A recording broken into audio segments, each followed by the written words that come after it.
Muito bom dia, queridos irmãos e amigos. É, como sempre, muito bom estar aqui. Mais um dia que o Senhor nos concede pela sua graça e misericórdia. Isso tem enchido o nosso coração, não é verdade? Aliás, é uma boa pergunta. O que é que tem enchido o seu coração nesse tempo? Hã? Com o que você tem enchido a sua mente? Quais são as vozes que estão aí falando na sua mente e no seu coração? Lembra que Jesus disse que a boca fala do que o coração está cheio? Quem sabe a tua boca tem falado tanto das angústias, de amarguras, de dores, de tristezas, de angústias. Você acabou se tornando uma pessoa amarga, ficando uma pessoa difícil de tratamento e tem dificuldade de ouvir e, por conta de tudo que te aconteceu na vida, você se acha injustiçada e acha que todas as pessoas não te tratam com respeito. Talvez isso tenha acontecido na sua vida nesse tempo. Mas olha só, chegou a hora de você olhar para Jesus agora e entregar a Ele as suas dores, porque Ele quer aliviar as suas dores, tirar esse fardo das suas costas. Mas é importante você entregar a Jesus tudo isso. Não é o tipo da coisa de, olha Jesus, tira o fardo das minhas costas, mas esse aqui é meu fardo predileto, é meu fardo carinhoso, eu gosto dele, porque aí eu posso brigar com as pessoas, e posso tacar na cara desse, e posso falar isso para aquele outro, porque eu sou certo. Irmãos, nós precisamos ter entendimento daquilo que Paulo escreveu aos Romanos, não há um justo sequer. Todos nós somos pecadores e carecemos da graça e da misericórdia do Senhor. A palavra diz que aonde abundou o pecado, vai superabundar a graça. Será? Será que essa palavra é verdade? Aonde abundou o pecado, vai superabundar a graça? Então, por amor de Cristo, meu irmão, é impossível que eu tenha vida cristã e a graça do Senhor não esteja operando na minha vida. Isso é impossível, porque elas não andam separadas. A ação de Deus é completa na nossa vida, porque Ele opera tudo em todos. Ele opera o querer e o realizar. Então espera, eu tenho tido querer na minha vida de andar com o Senhor, de ter uma vida santa e entregue nas mãos de Cristo? Será que eu tenho realizado graça, compaixão, misericórdia, bondade, gentileza, perdão e humildade? Ou apenas e tão somente eu vivo cobrando as pessoas e vivo atacando e condenando e criticando? Veja que o Evangelho mudou muito. E este tempo nós precisamos, como disse anteriormente, nos voltarmos para Cristo.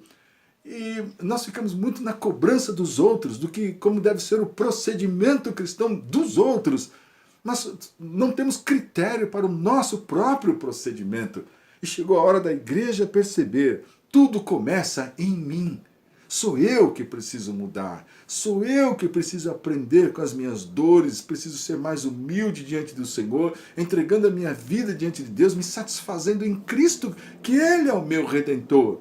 O Senhor diz, vinde de graça e bebei e comei, não é? A salvação para todos nós. Vinde de graça, não é algo que eu preciso comprar, não é da loja, não preciso ter dinheiro, não preciso... Eu só preciso me achegar e me derramar e parar de resistir, mas entregar, me render aos pés de Cristo. É sim, é como se fosse a conversão. E muitos de nós precisam se converter. Nós precisamos realmente confessar Jesus Cristo nas nossas vidas. Assim como nós estamos vendo a história da igreja. O que estava acontecendo naquele momento? O evangelho estava sendo pregado, gentios estavam se convertendo, pessoas que não eram judias, que não tinham linhagem de judeus, estavam sendo restauradas porque o evangelho que o Senhor trouxe foi para alcançar todas as pessoas. E nós vemos aqui no livro de Atos dos Apóstolos, no capítulo 11, do verso 19 até o verso 26, algo maravilhoso que aconteceu. Vamos lá. Então, os que foram dispersos por causa da tribulação que sobreveio a Estevão, se espalharam até a Fenícia, Chipre e Antioquia, não anunciando a ninguém a palavra, senão somente aos judeus. Alguns deles, porém, que eram de Chipre e de Cirene, e que foram até Antioquia, falavam também aos gregos, anunciando-lhes o evangelho do Senhor Jesus. A mão do Senhor estava com eles, e muitos, crendo, se converteram ao Senhor. A notícia a respeito deles chegou aos ouvidos da igreja que estava em Jerusalém. e enviaram Barnabé até Antioquia. Tendo ele chegado e vendo a graça de Deus, alegrou-se e exortava a todos a que, com firmeza de coração, permanecessem no Senhor. Porque era um homem bom, cheio do Espírito Santo e de fé, e muita gente se uniu ao Senhor. E partiu Barnabé para Tarso, à procura de Saulo. Tendo-o encontrado, levou-o para Antioquia, e por todo um ano se reuniram naquela igreja e ensinaram numerosa multidão. Em Antioquia foram os discípulos pela primeira vez chamados cristãos. Então o que nós vemos aqui? Os discípulos sendo chamados de cristãos lá nesse lugar chamado Antioquia. Que coisa maravilhosa! E veja o que aconteceu, o que estava acontecendo. Logo no verso 19, então os que foram dispersos por causa da tribulação que sobreveio a Estevão, lembra que Estevão foi apedrejado por testemunhar e falar de Jesus, se espalharam até a Fenícia, Chipre e Antioquia. Veja então que através da dispersão, através da perseguição, através dessa tribulação, o evangelho foi pregado. Através dessa condição que a igreja estava vivendo nesse momento, é que muitas pessoas de outros povos, raças, nações, ouviram sobre o evangelho. Mas tudo isso por causa de tribulação. Então é muito interessante quando o cristão moderno fala sobre tribulação como sendo uma coisa que não poderia acontecer. E nós vemos aqui na história da igreja primitiva, da primeira igreja, que foi a tribulação, que fez com que o evangelho se espalhasse por todos os lugares. E veja o que estava acontecendo. A mão do Senhor estava com eles, porque muitos estavam anunciando o evangelho para os gregos, não é? E o que estava acontecendo? Muitos crendo se converteram ao Senhor. E então, quando a igreja ficou sabendo disso, enviaram um homem chamado Barnabé. Nós já falamos sobre ele. Era um homem temente a Deus, cheio do Espírito Santo. Olha que coisa maravilhosa, está escrito aqui no verso 23. Guarde isso na sua mente e no seu coração. Tendo ele chegado e vendo a graça de Deus, alegrou-se e exortava a todos que com firmeza de coração permanecessem no Senhor. Primeiro o que nós vemos aqui é a reação de Barnabé, ao ver a graça do Senhor alcançando pessoas, libertando cativos do pecado, transformando histórias de vida. Que coisa maravilhosa! Ele se alegrou com tudo isso. E então ele exortava, estimulava, ensinava para que aquelas pessoas realmente, não é, com firmeza de coração, se posicionassem, permanecessem no Senhor. Ouça que coisa interessante para nós nesse momento. A necessidade de nós termos firmeza no coração. Talvez você está aí sem essa firmeza. Você crê num dia, mas não crê no outro. Está cansado num dia, arrasado no outro. Aí tem um pequeno ânimo num dia que ouve a palavra, mas aquilo não é o suficiente para que você tenha firmeza.